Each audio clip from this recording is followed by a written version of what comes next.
Thank you very much indeed, Chair. Captain Cullen, you're welcome. Captain Brereton, you're welcome. Captain Cullen, you're an aviator yourself. Yes, sir, 32 years. I've often heard it said that if we apply the same rules to medicine as we apply to aviation, less people would die on operating theatres and the like. So your track record has been regulated and has been totally and utterly committed to rules and regulations, and cross-checking is second to none. So that's the first point I want to make today. As Captain Burton, specifically you dealt with the peer support group there a few moments ago. It's no secret I spent quite a number of years of my life in the trade union business, and I would never, ever, ever have advised a member of my union to go to a peer support group that was appointed by management, because you are not going to peer support at that stage. So, who's putting the pressure on to maintain peer support group that is controlled by management? Do you know? If you don't, that's quite okay by me. But have you any ideas there, or have you? No, it would be speculation on our behalf. But clearly, the commercial interests would be dominant, and normally hold sway a lot of the time on the interpretation and implementation of EU rules. You're dealing with the Department of Transport for quite a number of years. Who's the aviation expert in the department? We cannot identify any aviation expert in the Department of Transport.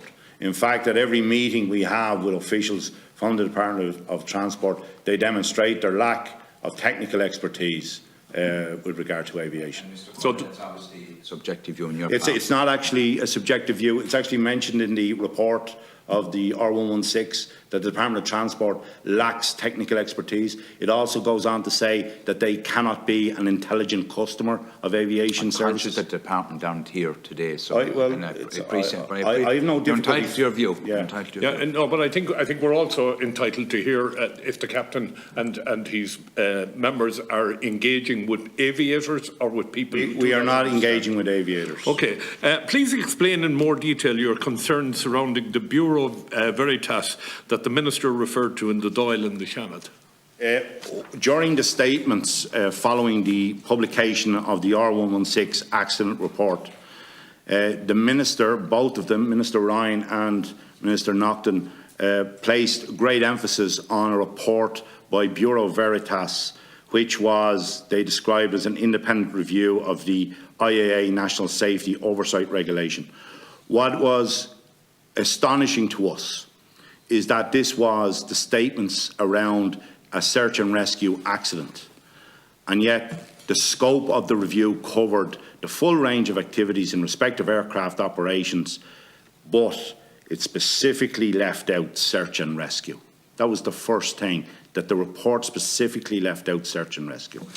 The other part of it was, we didn't have a copy of the Bureau Veritas. It hadn't been published when the ministers made those statements in the Dáil and the Seanad.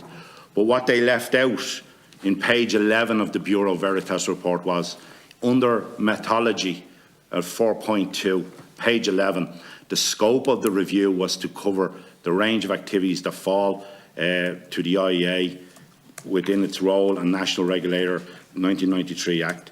In view of the travel restrictions due to the COVID-19 pandemic, the review was performed remotely. Therefore, this review was not a full audit, as it was not able to perform an in-depth examination of the evidence to establish if there were any non-compliances in the execution of the tasks related to the regulations. So effectively it was a desk review rather than... Effectively, any safety professional reading that would stop right there, because this is not a safety document. This is a political document. This was a document generated for the purposes of meeting some political requirement. It certainly doesn't meet any safety standard. No, I'm aware of my own time here, Captain, so I'll be shut up in a few minutes. Lighthouses. Lighthouses are mentioned. Indeed, there are some peaks mentioned. I think the Skelligs is another one that's mentioned in your charts. The charts are absolutely frightening when you see, I think the Skelligs are 714 metres, and Yes.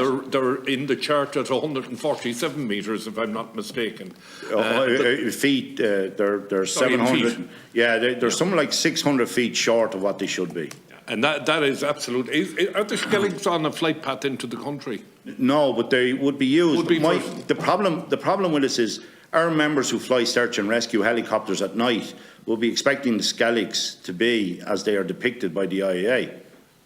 Now, there's the issue of security. I'm sorry, I have a few questions here, Chair, that I really have to get through. The issue of security, anecdotally, I have been told where pilots have been handed packages by the company, for example, perhaps cash that was raised on an outward flight, and it's given to them in a sealed bag to be brought home. That doesn't make for very good security. Certainly, going back to my military career, I wouldn't have taken a bag like that. But the repackaging issue that you mentioned, can you explain that one to us? What happened was you had a company which had two production facilities, one based in Dublin and one based in Cork. The one based in Dublin carried IAA preferred consignor status. In other words, it was a secure location. The people working there had all been Garda vetted. So when the cargo or the goods were packed, it was then a sticker was put on it to say it doesn't need to be rechecked passing security at the airport before being loaded onto an aircraft. The Cork facility did not have the same Garda vetting, the same security clearance. What was happening was the product was boxed in Cork. It was then shrink wrapped onto pallets. It was then brought to the Dublin facility, which is the secure location. The shrink wrap was removed, the boxes were not checked, and a new shrink wrap was put on with the security stickers on.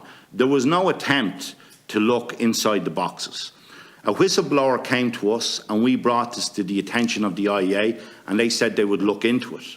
Now, just to explain our problem. Is this currently the subject to a whistleblower's? No, it is not. The whistleblower has gone and left and has not made, he nearly lost his job because they almost identified him. But this is the point I want to make, Chairman. Obviously, there's a legal process with the whistleblower. There isn't at the moment. No, it is all stopped. It is over from the whistleblower's point of view and from ours. The issue that we had was terrorists, when they're attacking civilian aircraft, they don't use timers as triggers on the bombs. They use a pneumatic pressure, because the pressure in the cabin, although it doesn't decrease at the rate of the aircraft climbing, it decreases at a slower rate, but it goes roughly to about 8,000 feet. So when your aircraft is at 40,000 feet, the pressure in the cabin is equivalent to being on a mountain of 8,000 feet. And that's how they save money on the thickness of the metal in the aircraft and so on, because it's pressurised. We were of the view that a pneumatic trigger device could be placed in one of those boxes by somebody who simply joined the workforce in Cork without the Garda vetting and so on. That was our concern. We approached the IEA, they said they would look after it. It is our fact, based on what we were told and has not been denied by the IEA, that the practice went on for a minimum of 6 months after the IEA were informed about it. Chairman, you will forgive me, I'm going over time here, but I had this debate suspended in the Senate because I am so deeply concerned about what's going on here. The local runway issue in Dublin, do you want to explain to me what's going on there, please? Yeah, it is a recommendation from Europe and from all of the big safety organisations about having safety teams where everybody sits around a table to discuss how they could make the infrastructure safer. One such safety team is called the Local Runway Safety Team at Dublin Airport. IALPA did have a seat on it. What happened then was IALPA pointed out that Dublin Airport was not adhering to the recommendations of ICAO with regard to tailwinds on the main runway. The commercial interests wanted to maintain the westerly runway as the main runway despite the wind, and allow higher limits to be applied before they would change the runway, purely for commercial reasons. We believe because IALPA insisted on adhering to the international recommendation on tailwinds, that we were then excluded from the meetings henceforth, and we have never gotten back. As you can see in the correspondence, we complained bitterly to the IEA about this behaviour, that we were being excluded from a safety team because of a commercial motivation at the airport, and they have done nothing about it. Nothing. Captain, there are some suggestions that what you're looking for cuts way across EU regulations, ICAO regulations. Can you tell me, have you taken any legal advice on your amendments, and can you sit there hand on heart and tell me that you know you're right? We have taken advice from an aviation specialist barrister. We have also taken advice from experts in Europe on this. We do not cut across any of the EU regulations in what we propose. This isn't in terms of the amendments. Our amendments do not cut across. And have you provided this advice to the department? Well, all I can say to you is we have told them. They haven't asked us for the advice. We generally don't give out the advice. But I would ask, why don't they produce advice to the contrary? And they have never, we have challenged them on this. They have never put forward a technical point which says our amendments cannot be put into the legislation. They have only put the opinion, oh, we just wouldn't put that in the primary legislation. I also take issue with the fact that when the IEA were here, the designated chair said, I cannot find a quote, but said, we don't disagree in principle with IALPA.